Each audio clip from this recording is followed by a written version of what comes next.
This week on Reliving the Extreme, we are discussing the episode of ECW TV from February the 1st, 1994, headed toward the night the line was crossed on February 5th, 94. So I guess you'd call this the go-home show. It's the night the line was presented. Yes. Where it was unveiled. The night the line was presented. Drawn. Yes. Constructed. Of course, as always, I am Nate Maxon, and there you hear my brother Aaron and Mr. Chad Austin from ECW. How's it going, guys? Pretty good. Welcome to Recap Championship Wrestling.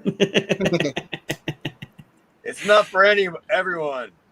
Again. It might not be for anyone. Yeah.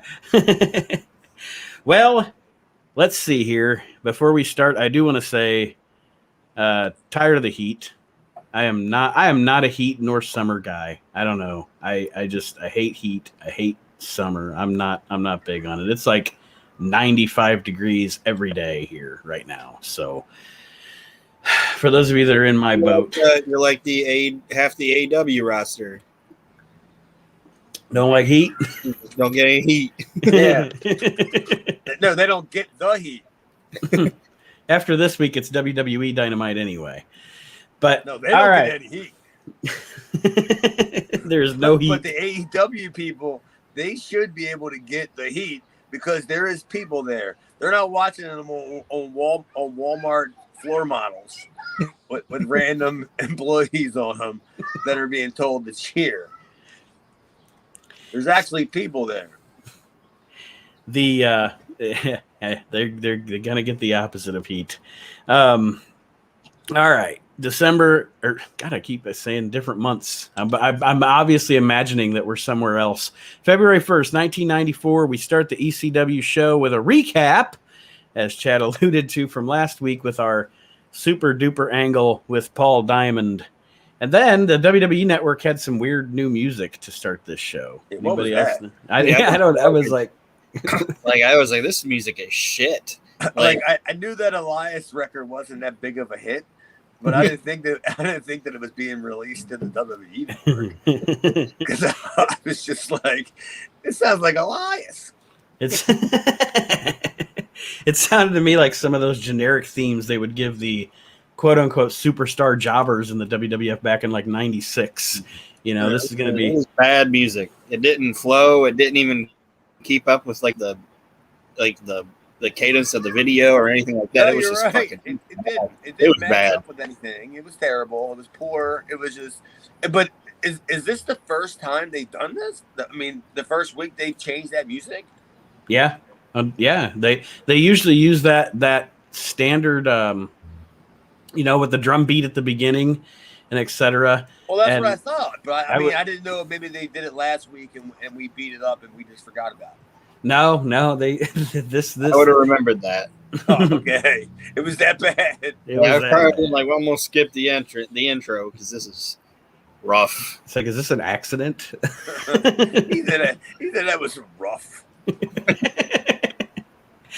The opening match on this week's show, after we see Joey in the Eagle's Nest, is the Tasmaniac and Kevin Sullivan against Mikey Whipwreck and Keith Shearer in a pretty much a jabroni jobber squash match here.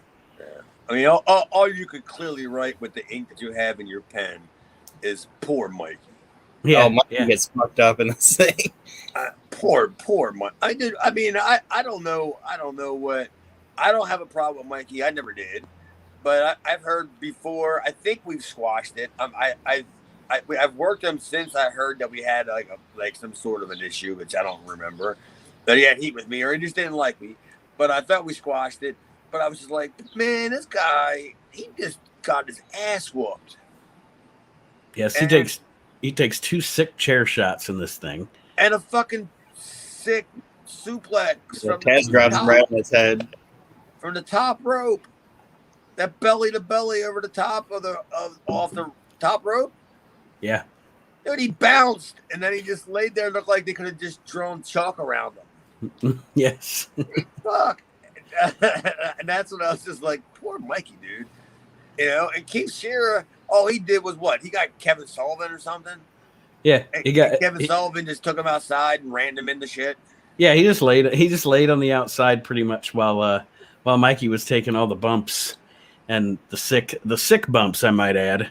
And it's you said that about the suplex. I was actually looking down writing a note when the suplex happened, and then I noticed the body too, like he's just laying. And I was like, I rewound it because I was like, is he just selling really well, or did he just get fucked up? And yeah, and look at how far he was away from Taz. Yeah, because he had bounced from taking the bump. He had bounced another 2 or 3 feet. It's like, well, you didn't have to sell that very hard, did you, Mikey? Aaron, any comments here? Kevin Sullivan did a power bomb, which how effective is that going to be? Right.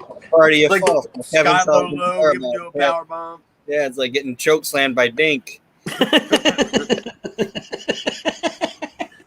Pile driver from Little Beaver.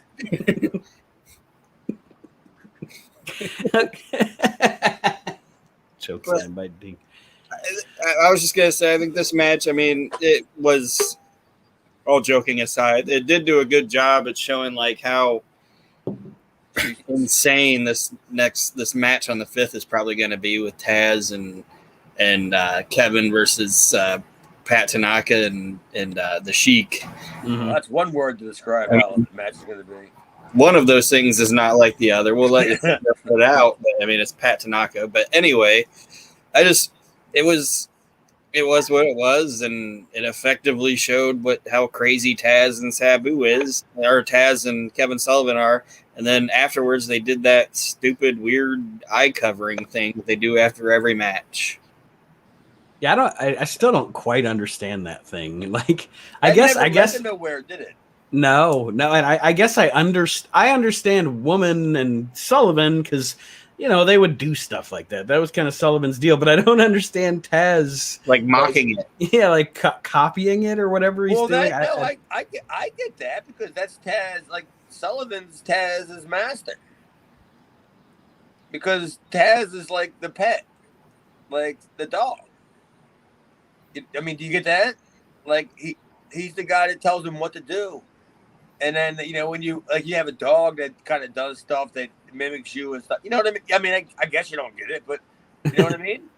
Well, now that you've explained it, I mean, yeah. I mean, I can see what you're saying. That's a sad explanation then if I got to explain it.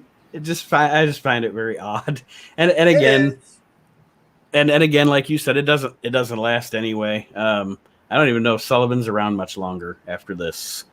Because I know the tag titles are, well, we'll get to that later. But after this matchup, Joey introduces us to a match between Shane Douglas and Tommy Dreamer. This was not the same match we saw a few weeks back, was it? I don't believe. I mean, it seemed like a lot of it was the same, but I don't think it match. Yeah, okay. I mean, it seemed reminiscent, like they were doing the same shit, but it didn't seem like the same exact match. I don't know. I wrote another recap of Dreamer and Shane, so I mean, call me. I don't know.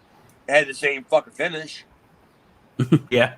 I don't know how many times they did that at Cabrini College. They had to get that right for TV. The match essentially, I mean, I think they do get a boring chant out of the crowd. Oh, yes. Yeah, and I was like, "Ooh, shit." Dude, it's for after they started showing it, and I realized, hey, look, they're committing to this. Mm-hmm. I mean, they're going to show this fucking match whether we like it or not. And then my note was, that it's starting to look like it's going to go long. Yeah, a lot of rest holds, a lot of just hold on the arm. That spot was tremendous. When Shane went up to the top rope to jump off on Dreamer, and Dreamer put his foot up, and it looked like Shane had no idea what he was going to do anyway. Right. He just jumped off the top rope and landed on his feet, and his face hit Dreamer's boot, and he sells it, and the crowd just goes, oh. Oh.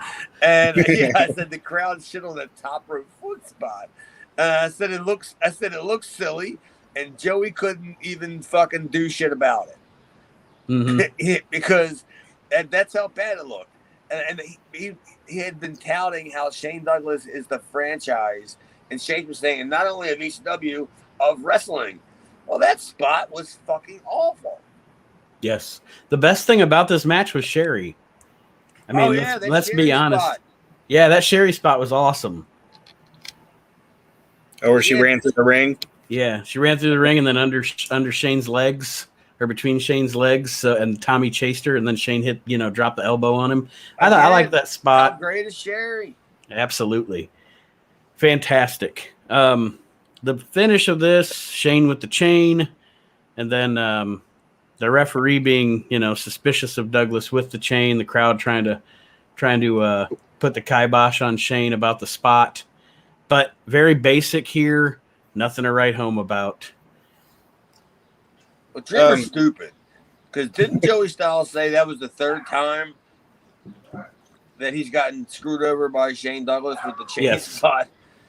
I mean, that just shows you how dumb Tommy Dreamer is. You would think that if I'm wrestling this guy, how about I have a chain? Yeah.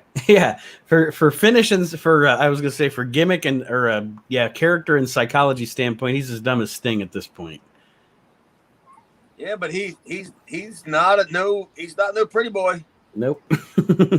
he's hardcore. I mean, that's what we're led to believe. Gonna ditch those suspenders.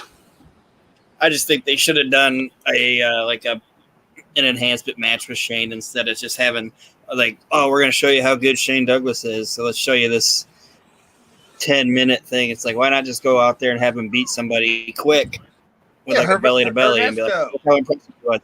Yeah, you could have done that, and they could have done that with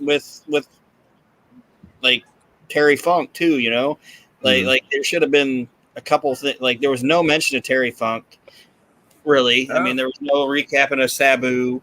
Any of that stuff, but we get a 10-minute Shane Douglas Tommy Dreamer match. Why not have Tommy, or why not have Shane in a 4-minute squash, Sabu in a 3-minute thing, and Terry Funk like a Terry Funk highlight video? They could have had me against Shane. That way, I could have been like a trifecta on the show. Yeah. Yeah, I mean, why not?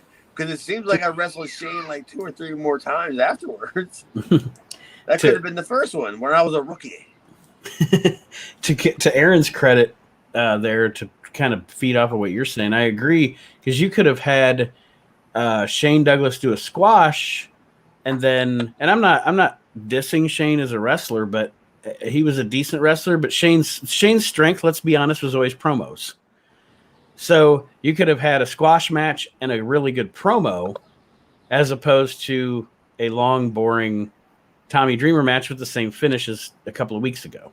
I actually thought that Shane also had better house show matches than he had pay-per-view matches.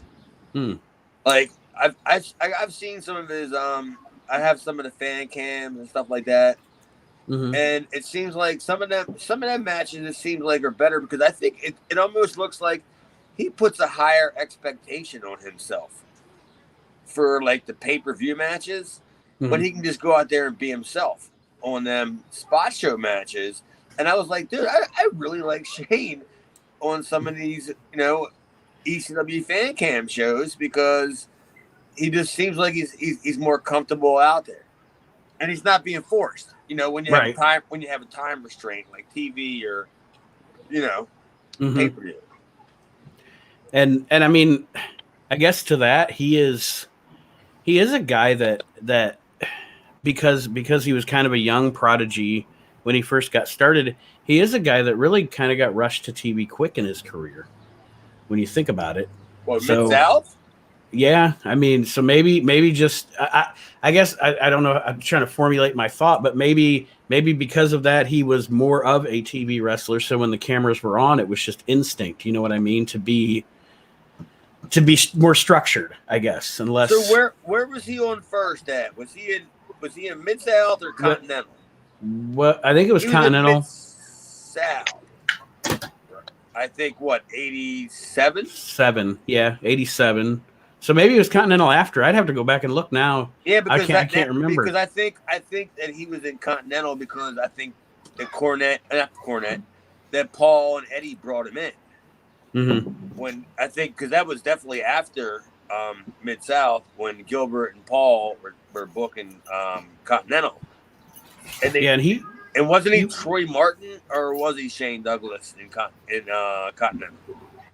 No, I think he was Shane Douglas in Continental, and he wasn't in the UWF when WCW bought.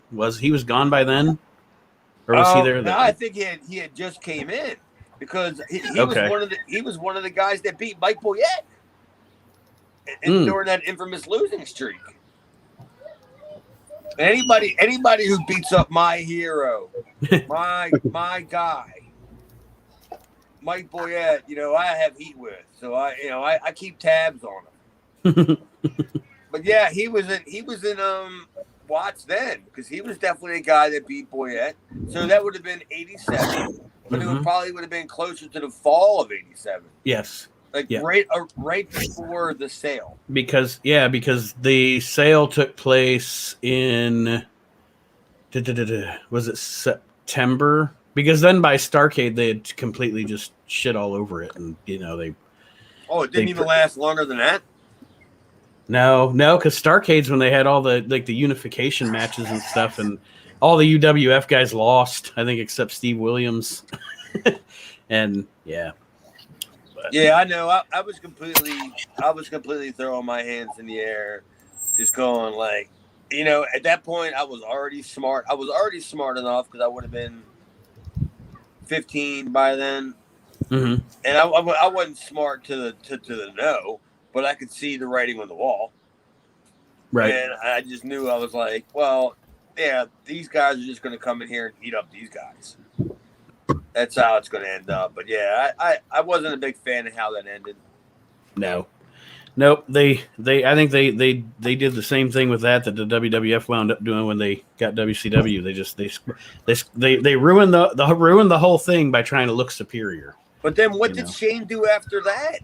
He didn't after Continental. What did he do before he showed up with Ricky Steamboat? What was that? 92? He went to WWF. Yeah, he was in WWF in 89. What did he do? Jobs? No, 90. He was in WWF in 90. Because the job guy?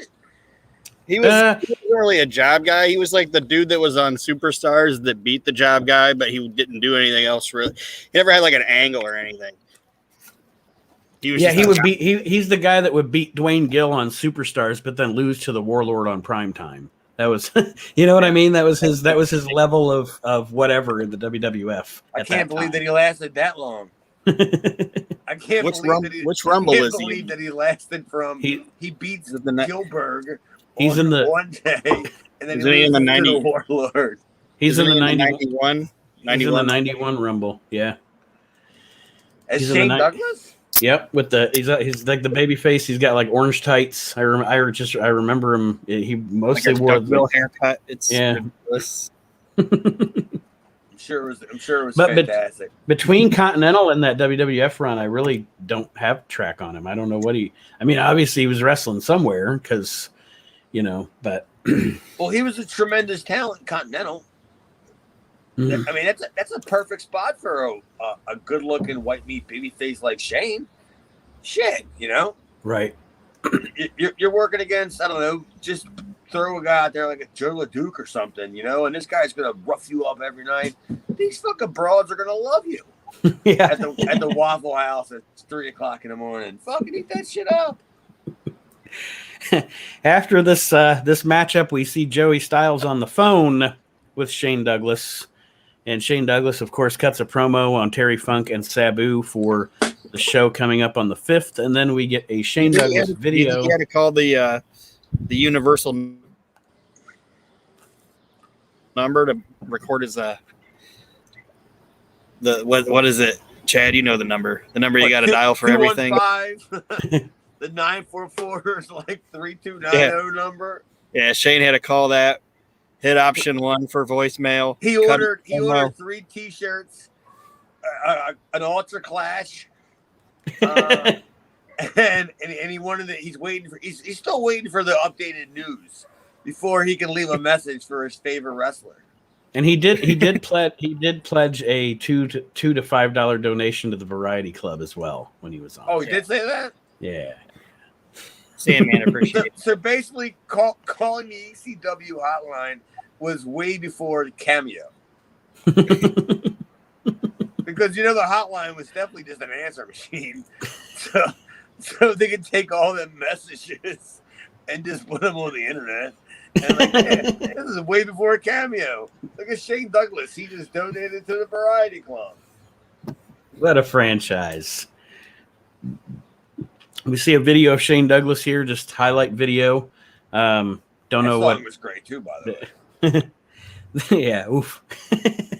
And then our man here, Mr. Chad Austin, makes an appearance next on the show in a match against Johnny Hotbody.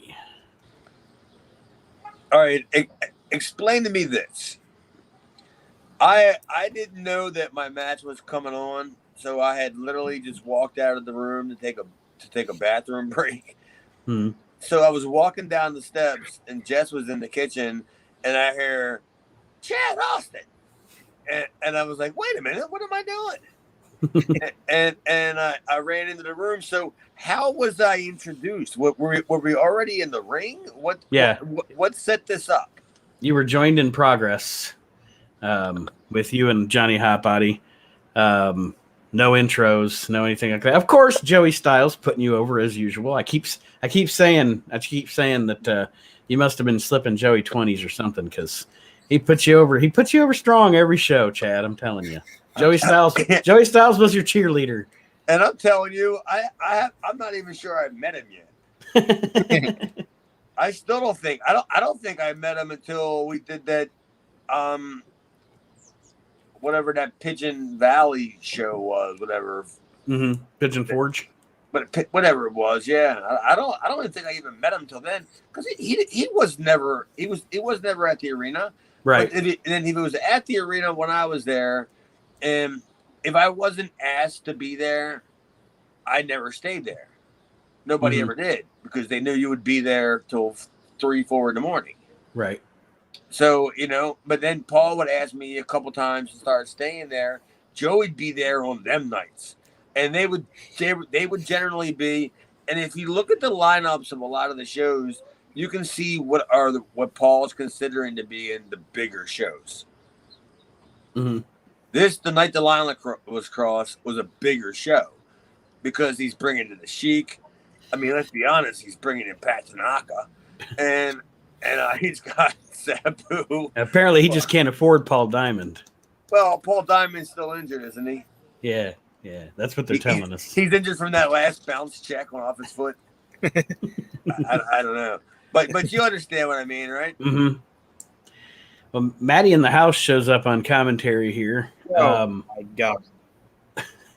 And yeah, Aaron, I want your analysis here of this matchup. And I mean, I have a few notes, and then I had a question or two for Chad. But well, I don't have a lot except for fucking Maddie is just atrocious during this entire thing. He's just being Maddie. I mean, he is what he is. He's just terrible. And the one thing I did note from the match was there was a very awkward corner bump suplex spot that you and Johnny Hotbody had. Where he belly to bellied me or belly to back me or something? Yeah. Because believe me, I wasn't going to say, what did I do to him? Because that didn't happen. So it was he gave me a belly to belly out of the corner. Yeah, and it was really awkward. And Joey tries to save it and say that you tried to counter it or something, but I don't know. Yeah, all right. I would have to go back and watch that because I would like to see whose fault that was. That's what I was going to ask, and I didn't know if you had noticed it. I was like, I don't know if Johnny messed it up or you messed it up or whatever, but it was It looked like honestly like he was about to drop you on your head, and you were like, "Fuck it." And okay. So maybe it wasn't. I was gonna tell you, when I go back and watch it, if it was my fault, I'll gladly tell you it was my fault because I was green. But if I felt that he was gonna like drop me on my fucking head, then no, I did whatever I could to get out of that position. And that's what it looked like to me. Yeah, I was gonna say at that point you're not gonna risk paralysis for this little show in Philadelphia to make the spot. Yeah, to make the spot look good. Yeah, like, that's Nate, what I'm saying. You said I'm not gonna waste paralysis for this little show in Philadelphia. But you think that's a bigger thing than I'm not going to waste my paralysis on Johnny Hot Potty? Yeah. Checkmate, sir. Checkmate. Yeah. How can I put that on my resume?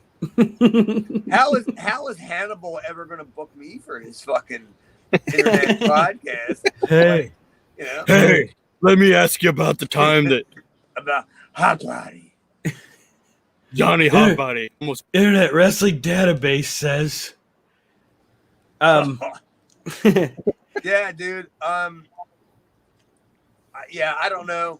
I mean, I have to go back and watch it, but I have no problem. I would have no problem if it came out that it was me that fucked that up, because I'd only been in the business 2 years, or actually probably not even 2 years. You get a backslide here at one point, and then we go to Johnny Hotbody winds up on the outside. And here, there's two things I wanted to ask. First, okay, so this segment ends abruptly. Chad jumps off the top rope onto the floor onto Johnny Hotbody. Chad Boo.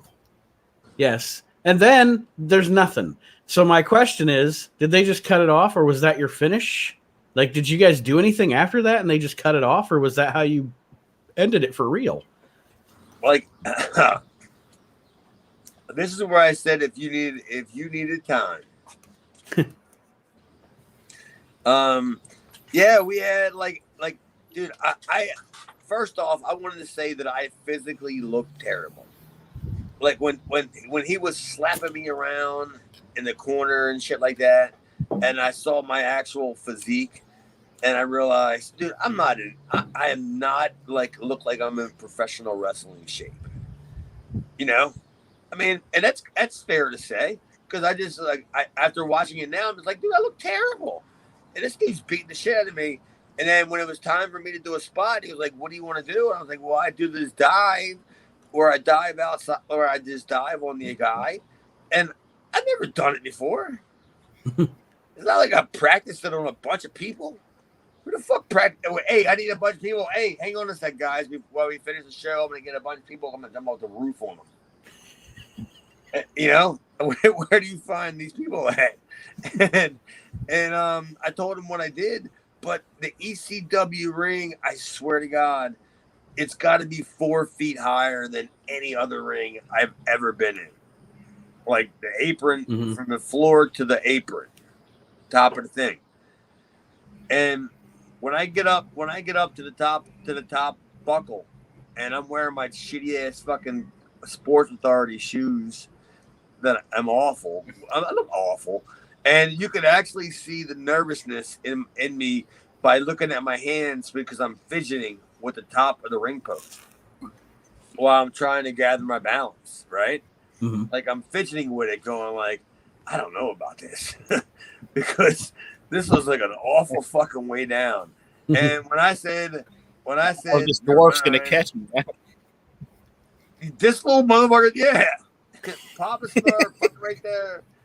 And when I dove off, when I say I wiped him out, I mean it was, dude. I wiped him out. I don't know how long he was unconscious. I'm not sure how long I was unconscious, but that was like a 12 or 14 foot fall, and I'm just jumping back first at the guy, and I expect him to catch me like you're doing a dive, but I'm just launching myself at him, and afterwards, afterwards, after he didn't take any offense. Don't get me wrong. Don't think that he thought I was mad. That he was mad because I did it. I just fucking just wiped him out. I hit him so hard, and then he throws me into the ring, and he puts me in that fucking gimmick where he stands over your back and he puts his crotch like in your neck and he pulls your legs up, right? Like this stretch gimmick, whatever. And I gave up. After when we got back to the locker room, I ran over to him and I was like, dude, Johnny, are you okay? And he was like, yeah, he's a tough little fucking son of a bitch from South Philly and shit. And he was like, oh yeah, I'm fucking fine. But I knew that I wiped him out. I mean, there was just no denying it. And you can clearly see it's on film. It's on the WWE network. If you want to see me diving off the top rope and wiping out a person, it's Johnny Hotbody. And he was totally cool. But Paulie was pissed because he thought that should have been the ending. Hence the cut. Yeah, all right. That explains it. There you go. But he never. We weren't smart enough then to know how to call an audible. Right. Especially in a squash match. Because it was supposed to be a squash match. I was supposed to never wipe out Johnny Hotbody. like we were supposed to have like a regular match. And as pathetic as I looked, you can see how irregular the match was going to be. But then I decided I'm just going to fucking throw myself off the top rope like 14 feet on this little short fucker. Captain Lou El fucking Bino over here. And I'm going to wipe him out. And, Paulie just thought that should have been the finish of the match. That's why he edited the match like that. And when I watched it, I was just like, what happened to the finish? Yeah, and like I said, that's why I wanted to ask, because I was thinking in my head, okay, is this a WWE edit? Was this how the show went down originally? Was there, so you guys were outside the ring for a while before you got back in with him being. Oh yeah. Yeah. Yeah. Both of us were outside the ring for a while, and we were nowhere near each other.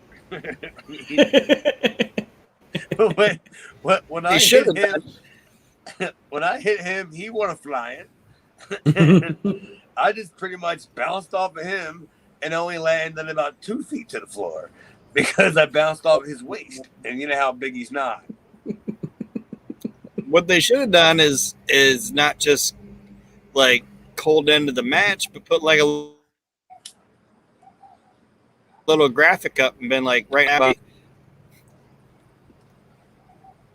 Aaron, you're choppy. Choppy. Sorry. Can you guys hear me now? Yeah. What they should have done, like I said, with Chad wiping out Johnny Hotbody, they should have just did like a little graphic that just said, in memory of Johnny Hotbody. Well, like, I think unfortunately, Chad killed Johnny Hotbody in this match. Johnny's no longer with us. I think there is a form of that match that aired. I don't know what station or whatever, where it does have the finish. Because I know I've seen it, and I'm pretty sure that I have it. So I don't know if it was a syndicated version of ECW at the time, because I don't even know what I don't even know the other 4 stations that they were even on. So I couldn't tell you, but yeah, I have seen the finish. I have seen the match, and I saw me look like my leg doesn't go like that. So when I saw him trying to put my leg up to my fucking, like I was gonna bite my toenails, and I just realized my hips don't fucking adjust like that. But that's what Paul edited off the main station channel. Mm-hmm. What was it? Sports channel. Sports channel. Yeah, sports channel. Well, that is Chad versus Johnny Hotbody. Poor Hotbody. In a nutshell.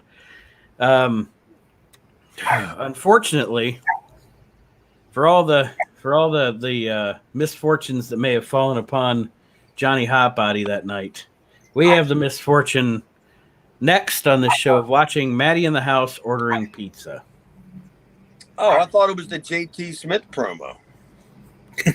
That is actually that is after Maddie in the house ordering pizza and annoying Joey Styles and annoying me, and I'm sure annoying Aaron. Oh yes. Is that where he ordered the pizza and he's yelling down to Stan the fan? Yeah. And he yells, "I got 2 Hey, Stan, pepperonis." I got you an extra pepperoni with cheese and all this other shit. Do you guys know who Stan the fan is? Hey, I do not.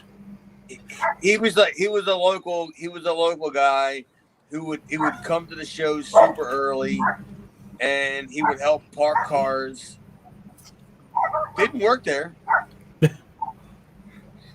and he would help like stand outside and greet and organize and shit. You know, Just there's just one of those guys, huh? I mean, there's one everywhere. yeah, but he was great. Like, Mhm. like because you would see him like when the shows were over and you left the next day. If there was a Saturday night show and you left on Sunday, and you leave and you get down to the corner of I don't even know what the main streets are, he'd be standing out there just waving at people, and he's Stan fan. So that's why he made quite the impression on Paulie at ECW for doing what he does. So that's why Maddie it's got to get its fuck out of the house. Ordering him a fucking extra pepperoni from down the street. And when I heard that, I was like, that's so fucking inside, because there's only people that were like in Murderer's Row down there. Mm-hmm. Sign guy, hat guy, fucking the guy looks like Buck Robley. That's my boy Bob McGee. I've never called him Bob. He's been Buck Robley since the day I've ever met him. But yeah, that's staying the fan. So that was an inside joke. Maddie now what Des Chad was alluding to after this. Now we get Maddie in the locker room interviewing JT Smith, and JT's like, Terry Funk. I had problems with Terry. I didn't know about Terry Funk. I had some problems with. There's Terry Funk and Terry Funk. Like I don't know if he was high or what was going on during this deal, but JT is definitely rambling in this promo. This is, dude. I feel bad for even saying this. Let me just preface this. It sounded like JT just got back from the dentist. And he got the anesthesia shot. Yes, yes. I wrote JT Smith's promo, and I wrote, "I'm sorry, but I don't understand a goddamn word he's saying," and that's a shame because it sounded like he meant something, but I just said, "I don't know what the fuck." It was just he was just talking in a circle, like he's just chasing his tail. Yeah, I don't even want to mean that as a slight on JT, because I've never had a problem with JT, but I literally had to be honest that I didn't understand. I didn't understand a word that he said. Maybe it was the audio, how it was mic'd or whatever. Oh no, it wasn't just you. It was unintelligible, Aaron. Oh, okay. And you would have thought that maybe something would have got brought out of it because they had the best stick man in the business ever, Maddie in the house, interviewing him. You would have thought he would have been able to get it back on track, but even Maddie couldn't do this. Even Maddie couldn't get it back on track. Yeah, I mean it's like Mean Gene Okerlund, Bob Caudle, Maddie in the house, and Maddie couldn't even get it back on track. Give me a break, Maddie. I could just see Gorilla saying that. Give me a break, Maddie. Ah! Will you stop? Just get out of here. Now we get Jason's opinion on the triple threat match. And Jason, of course, says the most exciting thing that night will be his suit. But he picks Sabu to win the match. Rockin' Rebel picks Shane Douglas to win the match. How independent was that promo? Yes. That looked like it couldn't have been like. No, honestly, let's be honest. The whole entire production of this show was generic. The cameras they're using were just so. I don't know how many years they were behind in the times, but that promo with the Rebel was just so like camcorder. Mm-hmm. And he's like, "Rockin' Rebel," and he had that Pennsylvania accent. Yeah, that to me that was tremendous. Sandman picks Terry Funk to win, and then I actually I guess I don't know, maybe I rambled off or trifled off here, but I just have Jason comes in, JT Smith. So I don't know. I guess I don't remember how this actually went down with Jason. He was taunting Sandman about Sandman having his dog collar match with Rockin' Rebel. And then for some reason, JT was just in the bathroom and came out and heard it and got between. For some reason, JT was in the bathroom. It was the anesthesia. He was coming down. He wanted to wash his face. Yeah. He was having the hot flashes. He called either that or JT was in the bathroom going, "Oh, this is the night the line was snorted," and then he heard what was going on. Jeez, I don't think that was JT, but it was you said the Sandman was in there. Yeah, no, I don't know. Then we get a Paulie Dangerously promo, and Maddie's introducing Paulie or interviewing Paulie, and obviously Paulie runs down Maddie for daring to ask him what his opinion would be on this match. And, of course, Maddie is not sorry, right, Aaron? Yeah, Paulie calls him a stupid schmuck. So, you stupid schmuck, why would you ask me that? Well, do you think that's the first time that Paulie called Maddie a stupid schmuck? I'm pretty sure that's not the first time anybody ever called Maddie a stupid schmuck. Yeah. Paulie's probably came home before and been like, "You stupid schmuck, why aren't my dishes washed?" Right. Where is my car? But if any of us use the word stupid schmuck in their everyday lives, I'm sure that 4 out of the last 6 shows would be said about Maddie. Yes, absolutely. Okay, give me just a sec, guys. I'll be back. I gotta piss. All right. Well, that's awesome.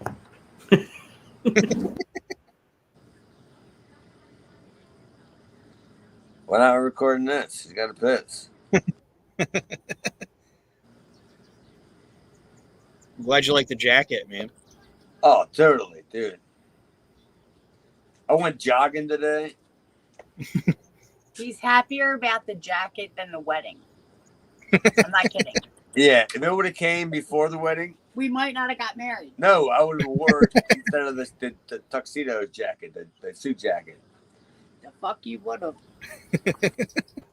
Dude, like I said, between the week that I just had, between getting that jacket really was awesome, dude.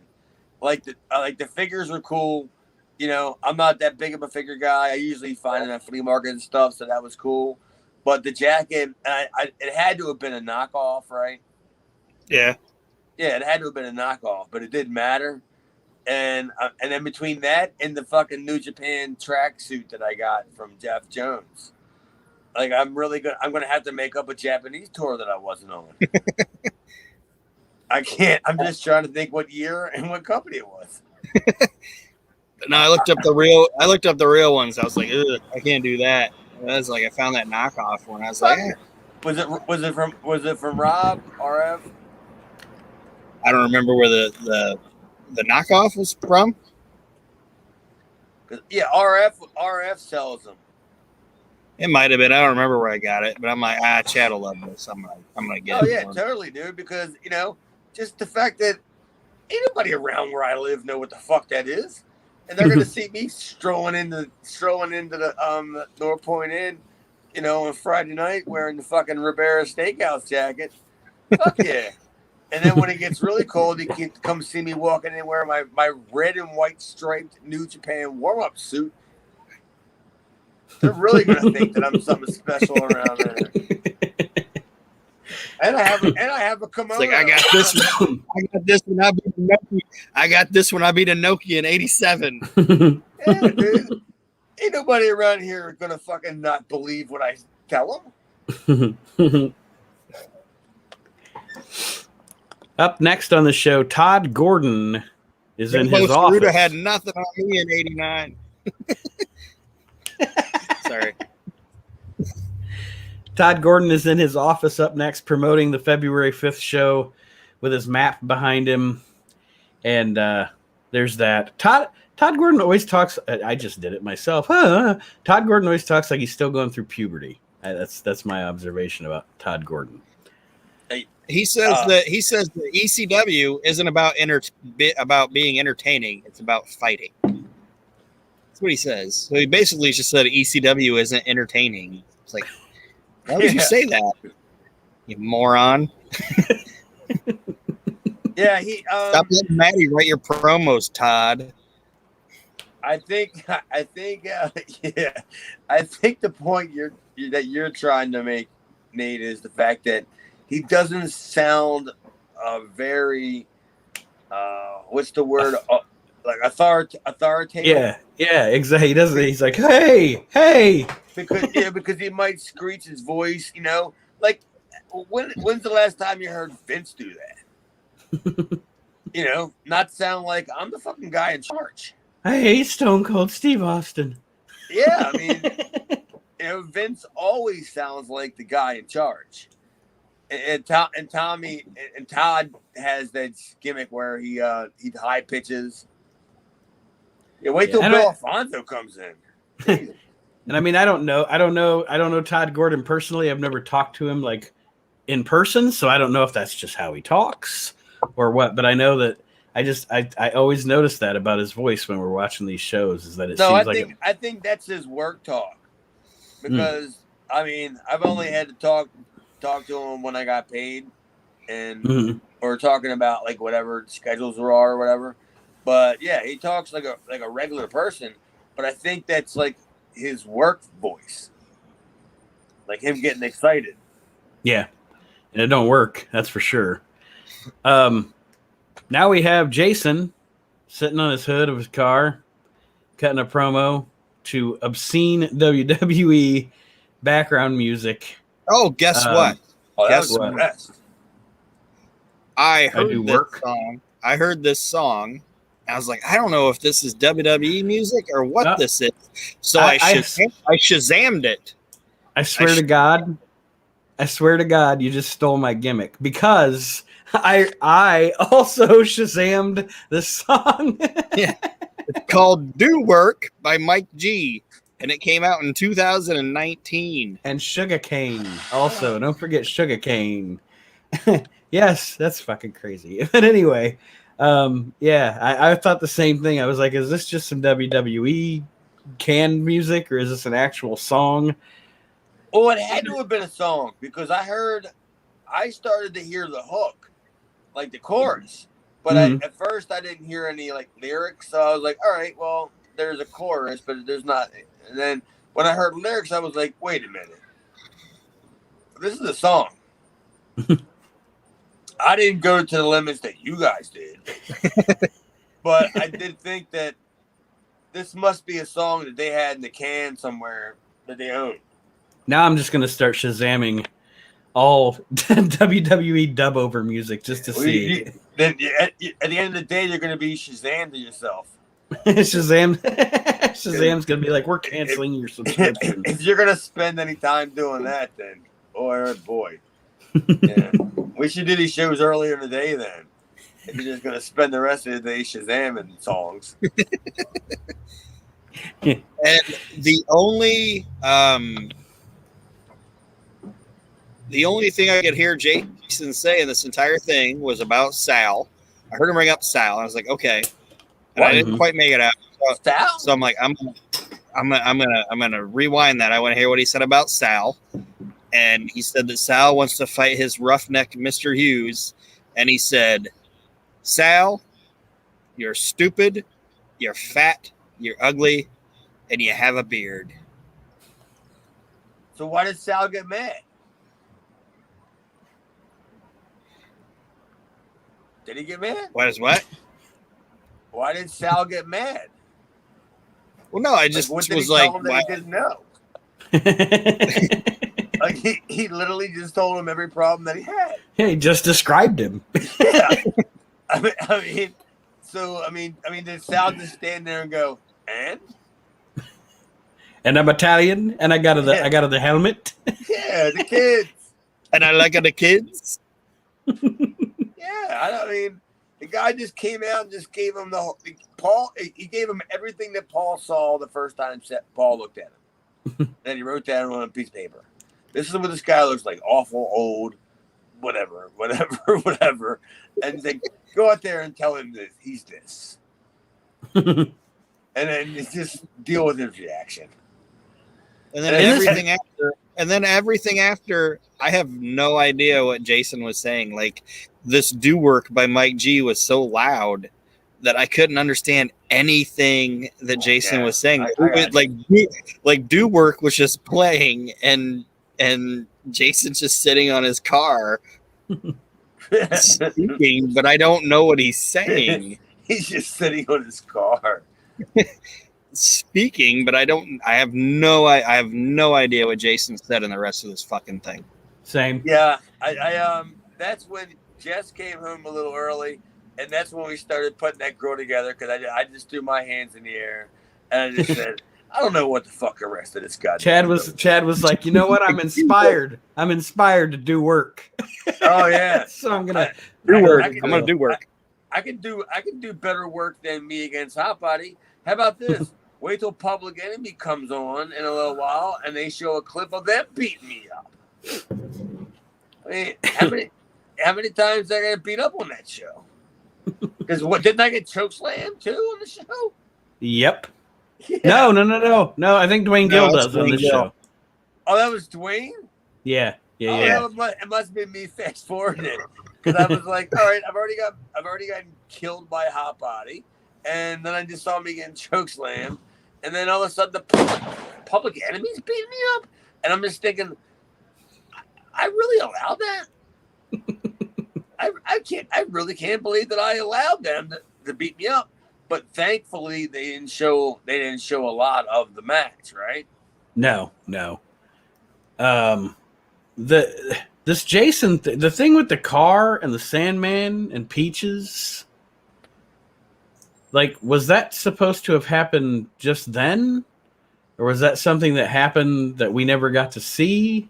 I guess because his voice was drowned out by the song, I don't really know what was going on. Yeah. Well, anyway, now we get to Public Enemy cutting But promos. no, I mean, Go ahead, I think that thing what you just said was, I thought that was probably something they may have had in the can. You know, like an old thing they shot that they were just trying to figure out what they could do with. So they worked does that into make any this sense? deal. Yeah, and it makes total sense, because none of this made any sense anyway. Because it was like, well, okay, when the hell did this ever happen? This seems like an angle. Like in my mind, I'm hoping like that Jason was just cutting the most eloquent, greatest promo of his career, and then he's like, oh, it's finally going to be on the network. And his entire thing is just drowned out by Do Work by Mike G. And he's just at home like, motherfucker, that was my dusty ass promo, and they just destroyed it. He probably burnt bridges back in his doing jobs on WWE Raw programs because he probably bitched about it. So, like, whoever works in the library now, somebody gave him, orders to, like, shit on Jason from ECW. He was Make sure in 1992. make sure make sure every time he's cutting a promo, the music is as loud as fucking possible over his Yeah. voice. Yeah. And fucking put Bruce the worst Pritchard's group you can possibly find on it. Bruce Pritchard's still holding Dewdrop. hostility. What's Dewdrop doing? She's on the roll now. Is she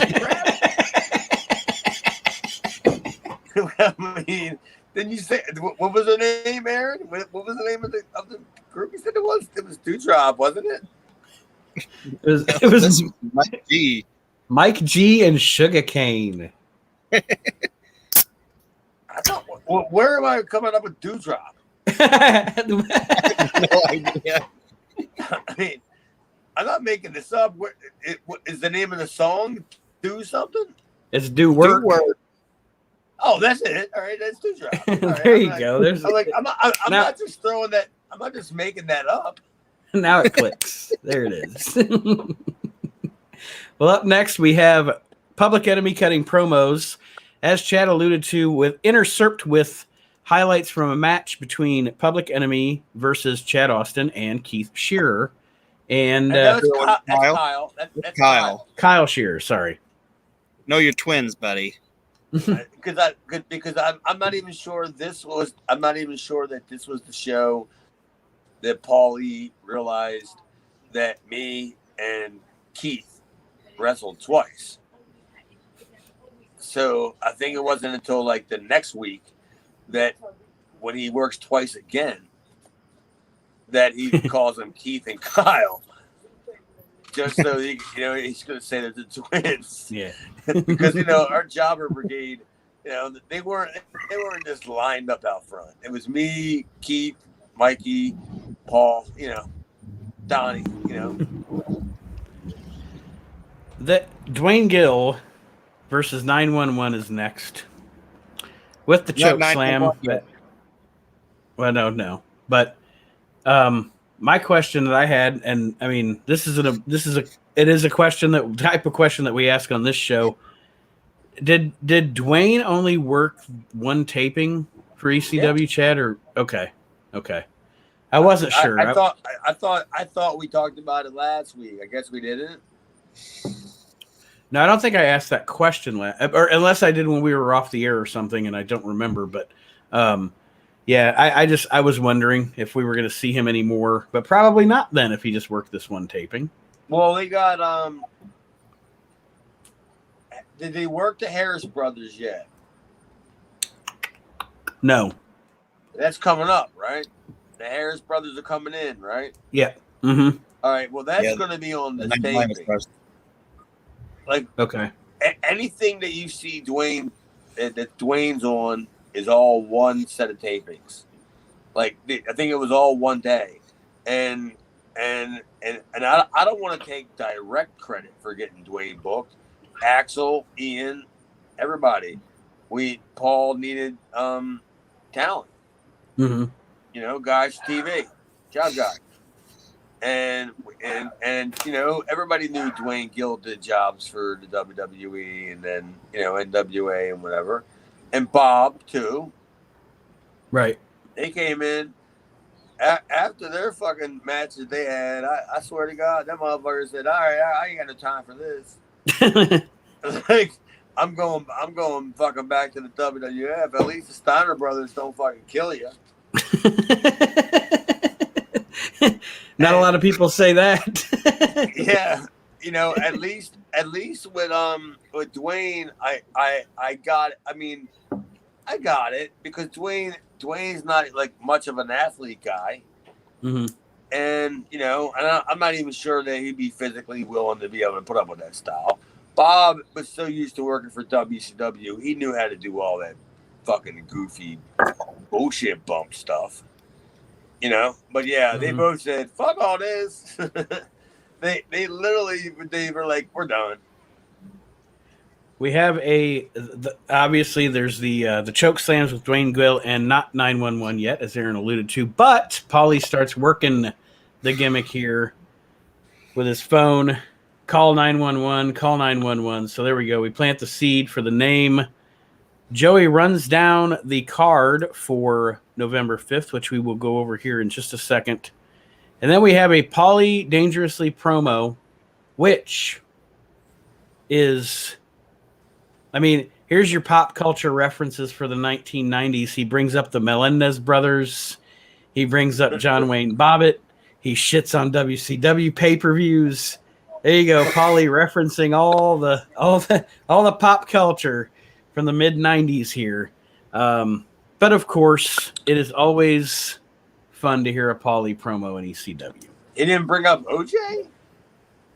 I don't think he brought up OJ in this promo. Or who shot JR? Like, he don't think the ECW crowd is that hip. They don't know who fucking shot JR. So overall, gentlemen, before we go down the results of the November 5th show, what did we all think of this thing? I'll give it a D. It's it. That's it. like, Nothing happened. Like, nothing happened on this show. I would love you to be like a school teacher that hands somebody a paper that you gave a D, but you actually kind of like them, and you just doing and instead of, you know, when you would normally go like, I'm giving you a D, but I really think you need to apply yourself more. But you just said, I'm just giving you a fucking D. You got a D. Suck it up. Yeah, you know, yesterday I really thought a lot about you. But today, But after this performance, yeah, today not I'm so much. Yeah, I'm I'm convinced you're an convinced you idiot. should be in the variety club. I mean, Jesus. That sounds like one of them Dean Martin videos, the Variety Club. Can you imagine that? With Variety Club. With Sandman, with a bunch of the special needs kids. and stuff. Don Rickles just making fun of all of them. And the whole entire event was they're all going to try to put the ring together so they could have a match. Scooby-Dooby-Doo, it's the Variety Club. Yeah, well, Don Rickles is just roasting like Sal Malomo and the Sandman and JT and fucking Canadian Wolfman. It would be all the fantastic. kids in the back of the truck.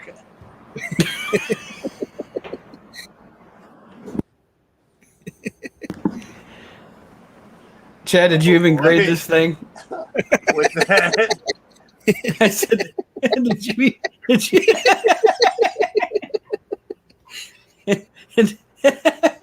did you even grade this thing, or? oh no. Nah, I thought it was pathetic.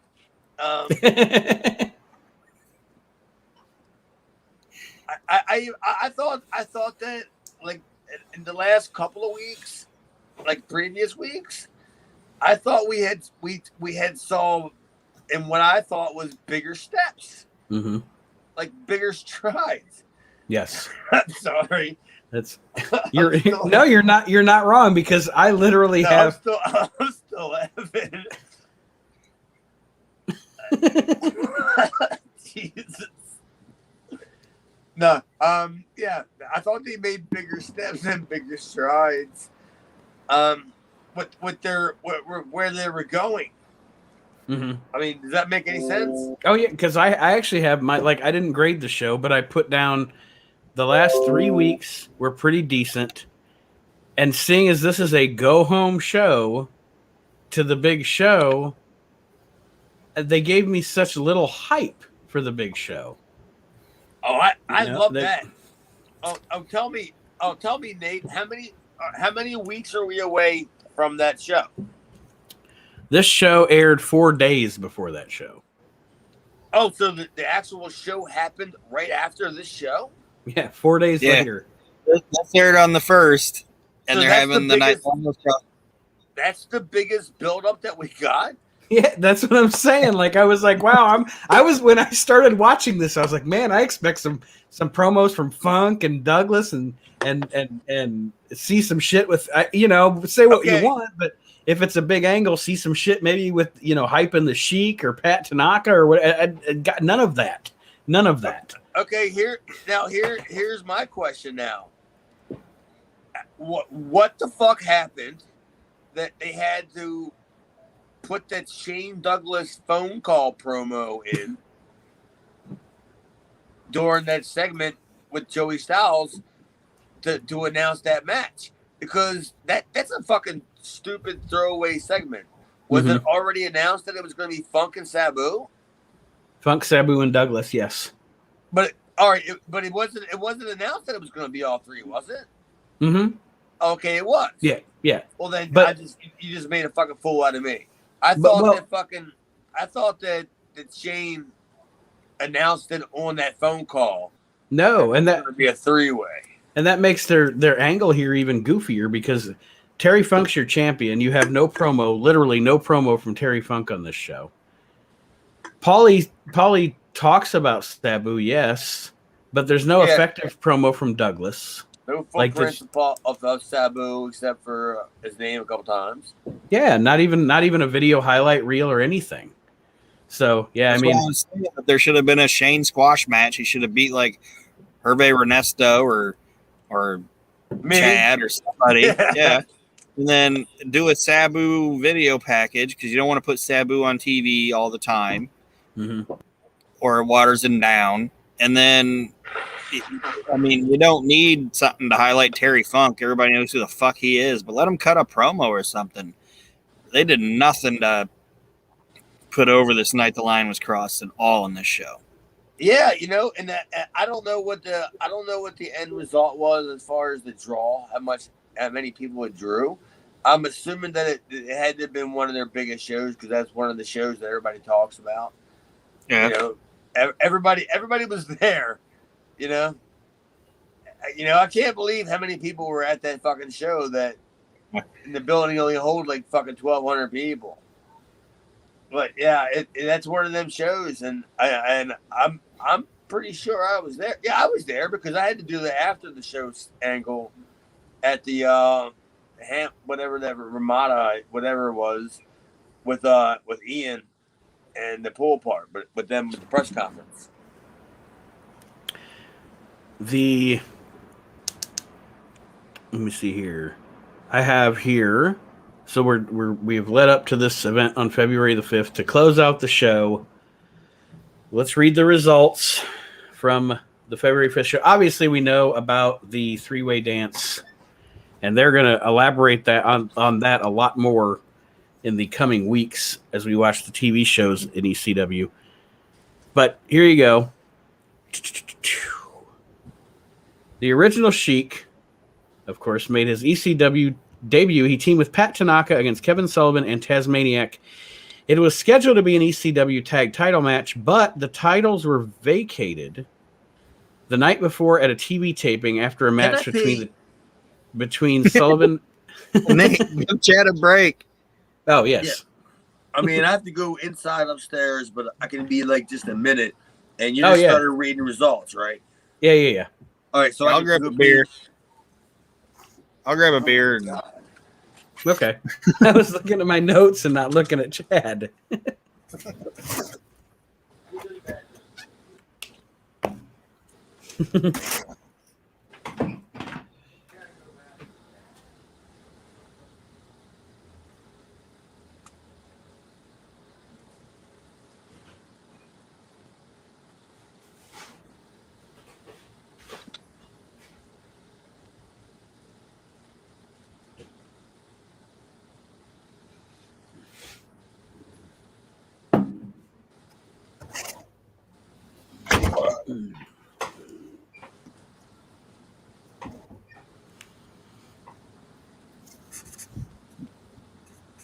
Oh, nice out now. God damn.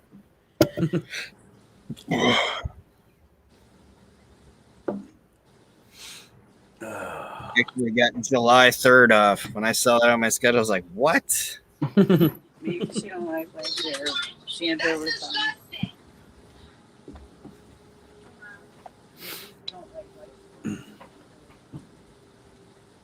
I have no idea how I got July 3rd off. I'm pretty In sure I'll be. In retail, you know this. The day before the holiday is more important than the holiday. I was like, Yeah. I don't know how I pulled. I that never. off. You know what? You know what I don't understand about July 4th. I have never requested either to be off July 4th or to close July 4th. I would rather be off or close on July the 5th. I don't understand why people ask for the 4th off. Like, I'd rather be off on the 5th because I'm probably going to be drinking on the 4th when I get out of work. Yeah. I don't care to work on the 4th. All right, dude. Sorry, I was looking at my phone reading these results. I didn't even see that you were trying to give me the high sign. Nate just rolls into his shit, and Chad's like, "Now, Yeah, because I had nowhere to go otherwise. Because it just started pouring down rain, and I can't take everything in the house. I can't take everything in the house and run upstairs and blah blah blah. So I'm just I was looking at my phone screen. I just wasn't looking at this screen, so I didn't see that you were trying to. Hey, motherfucker.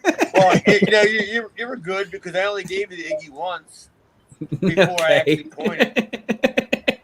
I mean, I just kind of was like, "Hey, I'm trying to get somebody's attention. I need to go to fucking pee." And Aaron's like, "Let Chad go to the bathroom." you fucking slave driver. like, I don't hear any music, so I know he's not dancing. Like, he's got Okay, let me write this down, and then I'll just roll into it like. Oh, don't edit that out. All right, so where we at? We're reading results. Yeah. All right, so the results from the actual February the 5th show. Here we go. So we're not watching it? We're not. I don't have it. I don't believe so. We'll figure that. It's not anything that's widely accessible. Not that I have been able to find. Do we know a reason why? I do not. As a matter of fact, let me look now just to make sure that I'm not wrong. But I don't think I have it here. I don't think it's a name. It's not on the network. It's the night the line was crossed. Oh, that was the night the line was crossed. Well, then that's the name of the show.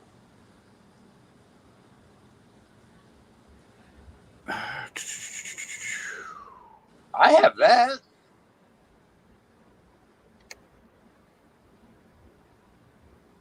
Wait a minute. Are we talking about two different shows? February 5th. Let's see. So the Shane Douglas, Terry Funk, Sabu match also is the match that had the famous Pat Tanaka Sheik tag team match. Yes. Oh, okay. I thought we were talking about two different shows. I was like, wow, that's a star-studded show. You're going to bring in Pat Tanaka when you already have the Sheik? Yeah, because the only thing that I saw on YouTube or that I could find on YouTube was like this 40-minute version of it where everything's all cut up. And I don't know. That just doesn't appeal to me. Well, I mean, do you guys, if I go find it, do you guys want to do a special watch and make it an extra bonus show or something? Oh yeah, we can definitely do that. I didn't know that it wasn't. I don't understand why it's not available. And it could have been on the network before they migrated. They started migrating stuff, but it's not on there now. It's not on Peacock. Well, and the only thing I could find on YouTube, they had a whole bunch of problems with the guy from Pennsylvania, like over the copyrights over it. So maybe the WWE just decided it was probably best they just pull it off the network. Yeah, fuck it, not worth it. Yeah. Yeah, but you can't not have that fucking show. Right. What the fuck? What is ECW that before after that show? Mm-hmm. Yeah, I'm gonna call Vince tomorrow and straighten it out. You won't be up anywhere near fucking 5 o'clock, Aaron. Don't kid yourself. So yeah, we'll run down these results real quick, and then like I said, I'd be more than happy to. I mean, even at some point in the future, if we do a review of the show, Well, maybe we can look into a Patreon gimmick, which I've actually thought about doing. So that wouldn't be bad either. Would I have to pay to be on it? No. We're not even getting paid to be on this. I thought I was in show business. I just said I have to pay to be on it. Patreon's a paid show. Well, I am Polish.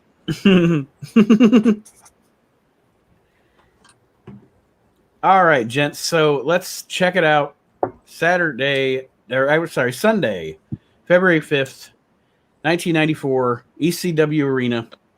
We know the Terry Funk, Sabu, Shane Douglas match, which obviously they're going to be covering on the TVs that we review here coming up, so we won't elaborate too much on that.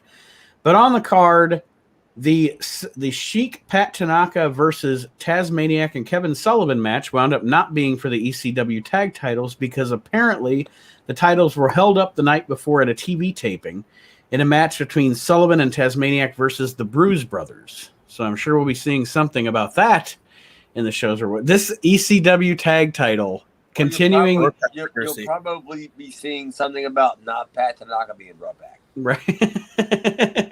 That's exactly that. That's what that sounds like. It sounds like Paul could have got the Sheik, but he's probably already had problems with Pat, and the problems just got bigger and bigger, and that was the final straw. Yeah, because Sheik and Tanaka obviously go over in that match. JT Smith beat Awesome Mike Awesome at this show. Is that when JT gets folded like an accordion? Yeah. After the match, Awesome went nuts, powerbombing the referee twice. He was going to then splash him off the top rope, but was stopped when the top rope broke, apparently. But, yes. I remember all that. That was when he gets broken in half? I believe so. I think it's when Awesome does that dive and just fucking folds him like a lawn chair. Then we have to watch that and review it, because I can tell you I've never seen a bunch of people staring at a little tiny ass little monitor as big as that looks like my little phone right now, and watching Mike Awesome do that dive over that top rope and hit JT and his back folded over that thing. Everybody jumped up. I'm sure. I mean, everyone. And people that weren't even really paying attention because they realized something was going on, they got all jumped up. And it was just like, the referee, Pee-wee asked him, "Are you all right?" "Yeah, I'm all right." and then word got back to us, and we're just going, "How the fuck is this guy all right?" It was Sal was like a holy moly. Yeah, like, how the fuck is this guy all right? And maybe when he came back to the locker room, because that was Mike's first night, I'm assuming. That was his first weekend, at least. Whether or not that was his first match or not, I don't know. But that was his first weekend. But yeah, and when he did that, we were like, "This guy's fucking gonna kill people." You can't be doing that shit. And yeah, but JT was fine, and dude, and Mike was an awesome dude. Like, he was so great because he wasn't a wrestler. He didn't know shit about wrestling. Somebody just talked him into fucking how to do this shit, and he thought he could make money doing it, and he didn't know any better. And then lo and behold, he wound up becoming one of my favorites ever. Yeah. That's what you got. Listen to this one. Awesome. Jimmy Snuka, managed by, Hunter Q. Robbins. The fuck is this guy still around? Pinned Tommy Dreamer in a one-sided virtual squash. So Tommy Dreamer gets pinned by Jimmy Snuka here with Hunter Q in his corner. Hunter Q apparently still hanging around. Yeah, but is this when Tommy Dreamer kicks out of the splash for the second time? Or the first time, and then he does it the second time? Actually, four dives off the top rope by Snuka, according to this report. Oh, Let me okay. see. Public Enemy defeated the Bruise Brothers. By DQ, they pinned them. Let's see what the result says here. A wild brawl all over the arena, rated a 4-star brawl by several correspondents. It's in the Several blood in this HCW arena. match. Yeah, fans, most of which had never seen the Bruise Brothers, immediately took to their reckless, hardcore brawling style.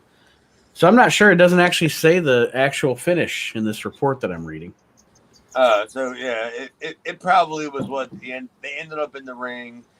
Somebody ended up with a weapon or something and just grabbed a fucking quick one on one of them. You know, and what Ron and I are going to do? We look the same anyway. Is somebody at Chili's later going to say, "Hey, aren't you the guy that got beat tonight?" That's my brother. Mr. Hughes, managed by Jason, defeated Sal Balomo. Oh, This is probably the last time we're going to see our man Sal. is it? I think so. Oh, no. I've been wrong before, though. There was a couple weeks ago I said this is the last time we're going to see our man Sal. So we'll see how that goes. I bet it was like when Brock beat Taker. Everybody in the building was just quiet. we got to have a Sal Balomo tribute show where I mean, at least the last time that he's actually on, that we think that he's really on, you play some funeral music. It's for the kids. It is definitely for the kids. Tommy Dreamer or Tommy Cairo, I'm sorry, and the Sandman beat Pitbull and Rockin' Rebel when Cairo pinned Pitbull. And in the opener of this show, Chad Austin lost to Paulie Dangerously's bodyguard. 911? That's what it says. Do you remember this? No, but I'm sure it was. I don't think that I had been given the opportunity yet to have verbiage on the microphone. You know, to speak freely. You know, like right. we'll see coming up. So I think maybe this was just like a match. Right. Like I was in the ring and he comes out and it's just me all just freaking out. You know, about 911.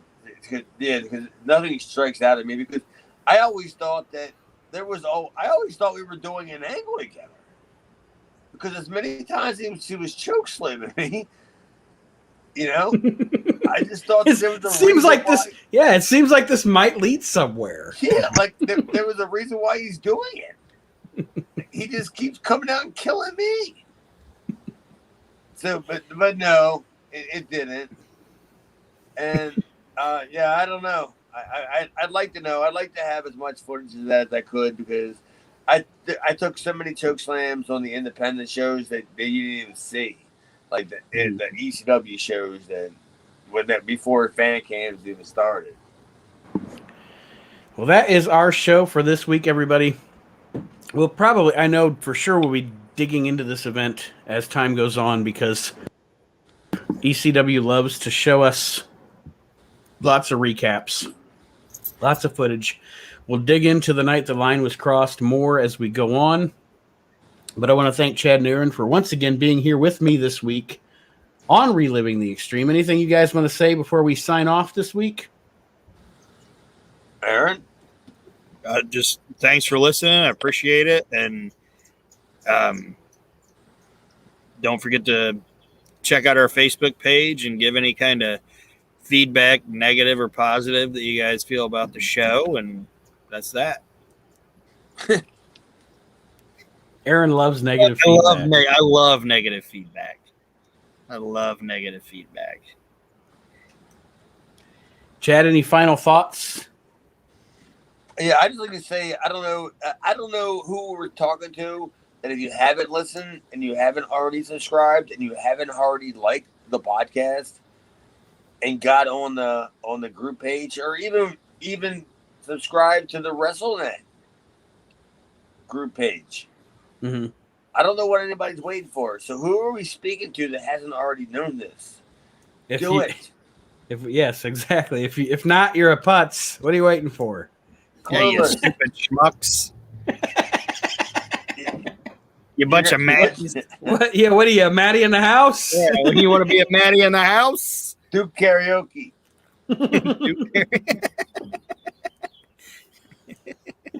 Yeah, that was a fucking great show, dude.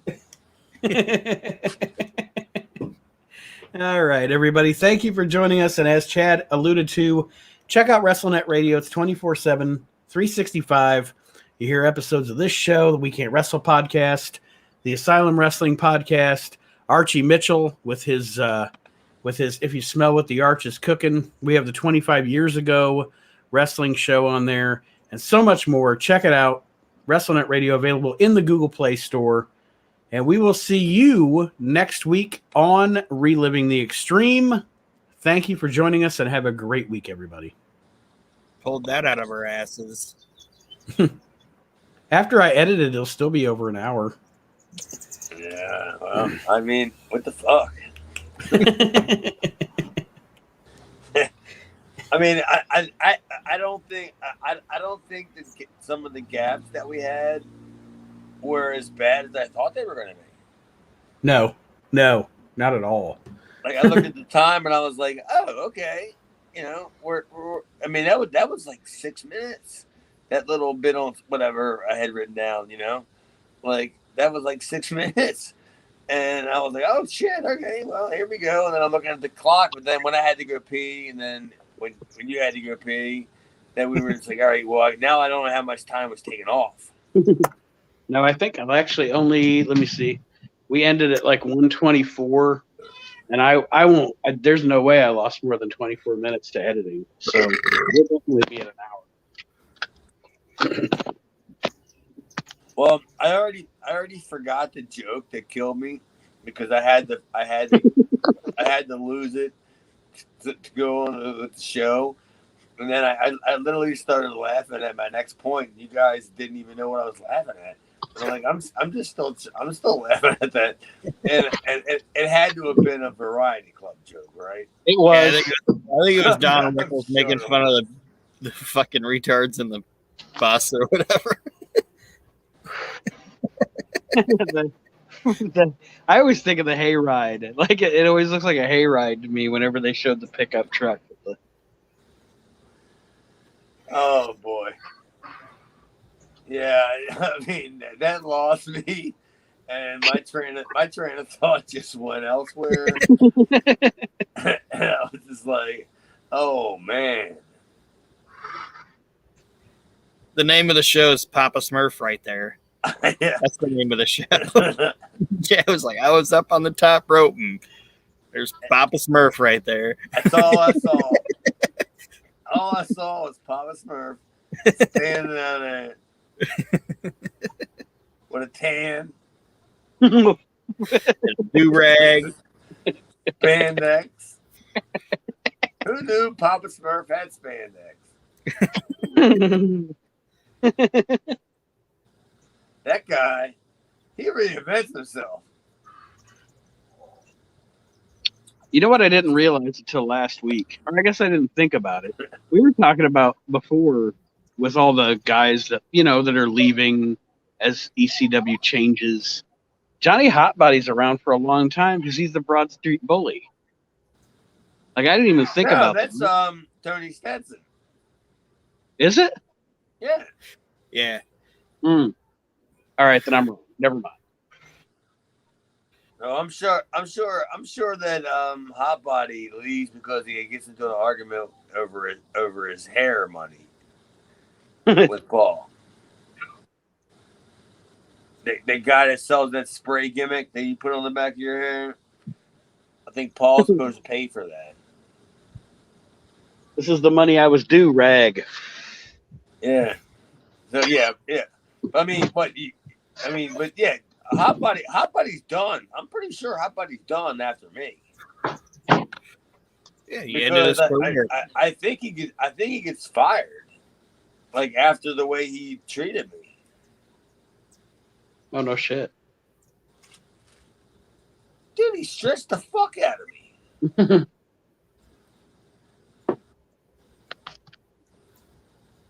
and I still won over. Because you were That's the worst. Is that we went out there and had everything went wrong. Everything that happened that set the mat that everything up went wrong because I did that fucking dive and I wiped him out. And then Paul thought that was a great finish. Like just end it at that. And then bring it back the next week. And he's like, Johnny, how about you go over? No, that was the first when I did the dive, he went over. But the next match was Chad go over. And we agreed on some kind of fucking slip and slide thing. You know what a slip and slide is? Over the back for a body slam, slide behind, roll up. Right. Like we had figured out something like that, like a slip and slide, and it was terrible. But before that, he beat the shit out of me. Like stretched me and fucking and beat me up and everything. And Paul was just like, "What the fuck are you doing?" You know, like we're trying to make this kid. Not to the point where he's trying to make me like I'm fucking the franchise or anything. Right. But you know, you're missing the point here. You know what I'm doing? Like we're trying to build this kid, and here he is. You're stretching him all over the place. You're throwing his legs all over the whatever. And with his stellar career, who the fuck is Johnny Hotbody to go into business for himself anyway? Well, I don't. That's because I always go back to them guys. There wasn't enough places for them guys to work regularly, where they actually learned the actual business. Mm-hmm. You know, they were always. I always think they were like 3 years behind. They were 3 years behind in knowing how the actual business worked. They were just guys that worked in the business. Right. They weren't workers. Yeah, but you learn that shit. I learned that shit. But at the point that we're doing right now, I was learning that shit. 1994. I just graduated high school in 1991. Mm-hmm. You know, I'm 22 years old. Not even 23 yet. Well, and we can joke about on the show about all the 911 choke slams and everything repeatedly, but that shows the difference between you and them. You know, you were willing to do what needed to be done to learn the business. Yeah, well, and also Paul just knew that he liked the way that I took it. That's pretty much what I really think it means. Yeah, Paul just liked how I took it because I always took a great first one. I mean, I don't even want to try to get you to believe this because I don't want you to think that I'm making up. Because I knew after every 911 choke slam, they get worse and worse because he gets blown up, Mm-hmm. and can't pick you up as high. So I always had to reconfigure my body, like for the way he was going to slam me, based upon how blown up I thought that he was. and that's a shame because because the first one it was great. He would come in and I turn around, I'd feed him, and that one or two that you see where he grabs my throat and you almost see me jumping over the rope like I'm trying to pallet her out of there. Mm-hmm. Like that was the time period when I really started to get the choke slam spot. So you really started seeing me figuring out like how to do my own, you know what I mean? Right. Like get it over. But the first choke slam was always fine. The second one I was like, all right, well I got to twist a little bit. And then the third one, I just don't jump so much. I just let them push me down. And 911 is heaving and puking. Yeah, dude. Yeah. Dude. And then all of a sudden I just go like, well, I'm laying there. He goes, oh shit, now he's going to go grab Mikey. Oh, poor Mikey. God. Yeah, that poor guy. Well, gentlemen, I'm going to sign off here. I've got to get to bed. I got to work at 5. Well, I ain't got to work at 5, but I guess I'm going to bed.